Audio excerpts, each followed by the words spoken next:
আবারও ফোর্বসের শীর্ষ উপার্জনকারী ক্রীড়া অ্যাথলেট হয়েছেন পর্তুগিজ সুপারস্টার ক্রিস্টিয়ানো রোনালদো।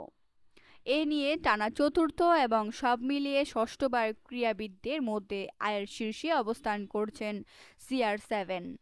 2025 সালে $300 মিলিয়ন আয় করেছেন রোনালদো।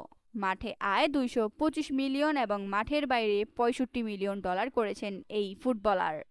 এই তালিকায় দুইয়ে আছেন মেক্সিকোর বক্সার কানেলো অ্যালভারেজ। 35 বছর বয়সী আলভারেজ 2025 সালে মোট $170 মিলিয়ন আয় করেছেন। এর মধ্যে মাঠে 160 মিলিয়ন এবং বাহ্যিক কার্যক্রমে $10 মিলিয়ন আয় করেন মেক্সিকোর এই বক্সার। অন্যদিকে রোনালদোর চির প্রতিদ্বন্দ্বী আর্জেন্টাইন মহাতারকা লিওনেল মেসি আছেন তালিকার ক্রীড়াঙ্গনের শীর্ষ আয়ের তালিকায় তিনি। গত এক বছরে মেসির আয় $140 মিলিয়ন।